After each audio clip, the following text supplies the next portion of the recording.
की तहरीक आज़ादी से और खालिस्तान की तहरीक से उनका लिंक था, और उनको लाहौर जैसे और पंजाब के अंदर और कराची के अंदर पाकिस्तान के बड़े शहरों के अंदर हिट किया गया। इस पूरे खित्ते के अंदर एक आग सी लगी हुई है। इंडिया बड़ा पार्टनर है, इंडिया की इकोनॉमी भी राइज हो रही है, वहां पे मोदी साहब की हुकूमत भी है मजबूत। पाकिस्तान के पास एक प्रेस ही बनी हाउ टू सरेंडर, वो आपको सिखाएंगे। वो उनके पास 93,000 सरेंडर करने का एक्सपीरियंस है।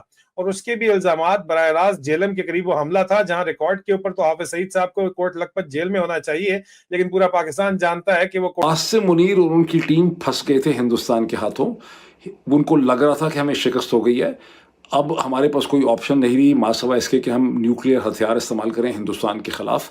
और उनको जोहर टाउन लाहौर में उनके घर के बाहर हमला जो है उनके ऊपर किया गया, लेकिन वो बच गए। क्योंकि वो जो उस्मान हादी जो मारा गया था, उसका भाई स्वयं खड़ा होकर कह रहा है कि उस्मान हादी को मरवाने वाला और कोई नहीं, ये यही मोहम्मद यूनुस है। बांग्लादेश का वो जो रेड वाला सुराग है उससे भी बड़ा है, उससे भी बड़ा है।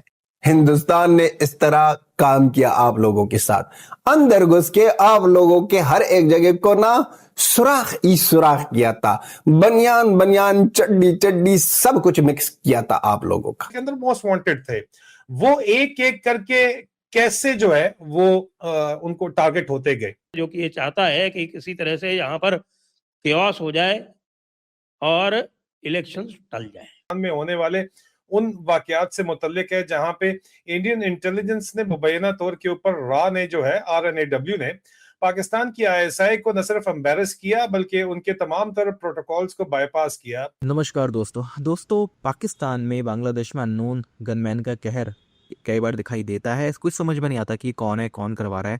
अभी खबर आ रही है कि हाफिज सईद पे भी फिर से हुआ है कुछ हमला, और पाकिस्तानी पुलिस जो उसकी सिक्योरिटी करती थी उसे पूरा हटा दिया गया है उस पे से। अब पूरा जो है कमांड वो आर्मी ने ले लिया है। क्या हुआ है उसके साथ कुछ भी नहीं पता है, गया बच गया, क्या हुआ कुछ नहीं पता है। लेकिन हाँ, कुछ अननोन गनमैन ने वहाँ पे कुछ कारनामा किया है, जो कि कुछ अगले दिनों में पाकिस्तान से पता चलेगा कि आखिर क्या हुआ था। तो ये अभी सारी डिस्कशन चल रहा है कि किस तरह से रॉ जो है वो ISI को बार बार पटकनी दे रही है और कुछ ISI कर नहीं पा रही है। इसको लेके पाकिस्तानी मीडिया में काफ़ी ज़्यादा डिस्कशन चल रहा है। तो सारी क्लिपिंग्स देखेंगे इस वीडियो में कि पाकिस्तानी मीडिया में क्या चल रहा है।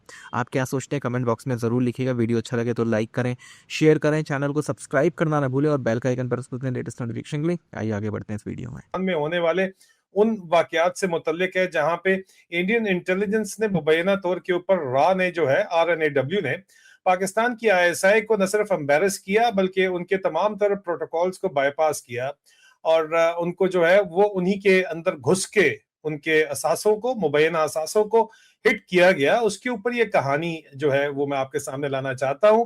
आपको पता है कि पाकिस्तान के अंदर बहुत से जो है वो मिलिटेंट लीडरशिप रहा करते थे, रहते हैं, और उसका ताल्लुक जो है वो कश्मीर की तहरीक आज़ादी से और खालिस्तान की तहरीक से उनका लिंक था, और उनको लाहौर जैसे और पंजाब के अंदर और कराची के अंदर पाकिस्तान के बड़े शहरों के अंदर हिट किया गया।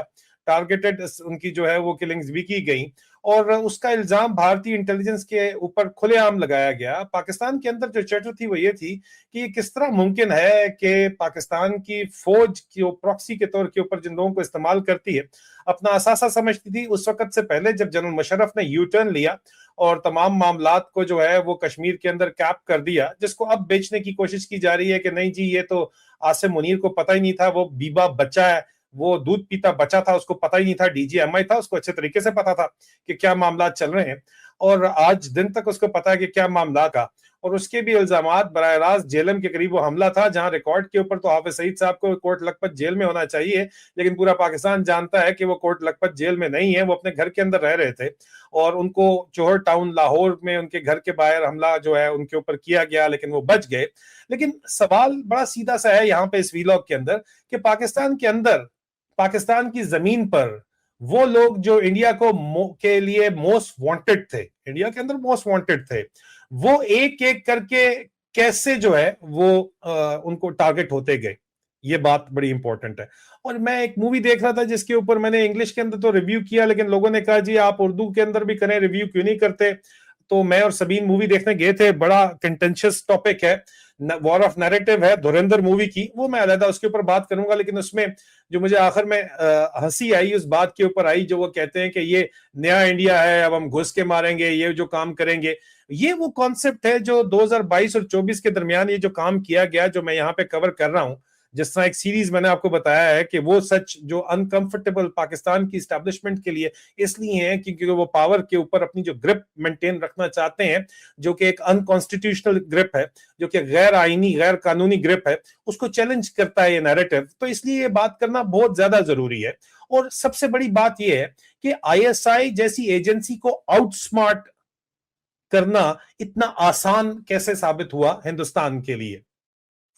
लेकिन अजीज़ान, यहां हम कंफर्म क्लेम्स और एलिगेशंस और रिपोर्ट्स को अलग अलग रखेंगे, क्योंकि ये इंटेलिजेंस का गेम है। प्रूफ कम और नैरेटिव यहां पे ज्यादा होता है, जो कि जाहिर बात है कि आप अपनी सोर्स को भी एक्सपोज नहीं कर सकते, उसको भी आपने बचाना है, और उसको बचाने के लिए आपको खुद भी नुकसान उठाना पड़ जाता है। बैकग्राउंड क्या था जो ये लोग जो पाकिस्तान के अंदर जिनको निशाना बनाया गया, टारगेट किलिंग्स यहां पे होती हैं पाकिस्तान के अंदर। पाकिस्तान और इंडिया का एक पुराना पैटर्न है, कश्मीर रिलेटेड मिलिटेंट नेटवर्क और कुछ खालिस्तान लिंक फिगर्स हैं, इन पर इंडिया ये इल्जाम लगाता है कि ये दहशतगर्द हैं, टेररिज्म है या वायलेंस को सपोर्ट करते हैं, पाकिस्तान के अंदर रहते हैं। ये बड़े अरसे से इल्जाम लगता चला आया। पाकिस्तान की तरफ से आमतौर पर यह पोजीशन रहती है कि इंडिया प्रोपेगेंडा कर रहा है। इंडिया का पोजीशन ये रहा है कि सेफ हेवंस पाकिस्तान के अंदर मौजूद हैं।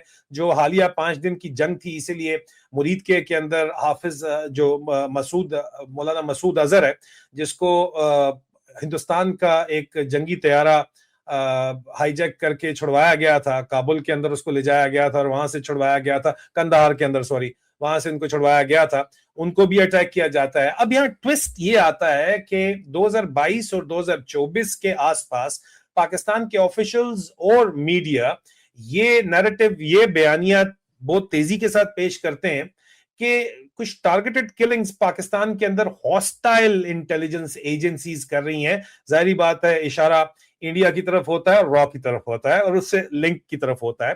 पाकिस्तान के फॉरेन सेक्रेटरी जनवरी 2000, क्योंकि वो जो उस्मान हादी जो मारा गया था, उसका भाई स्वयं खड़ा होकर कह रहा है कि उस्मान हादी को मरवाने वाला और कोई नहीं, ये यही मोहम्मद यूनुस है, जो कि ये चाहता है कि किसी तरह से यहाँ पर केओस हो जाए और इलेक्शंस टल जाए।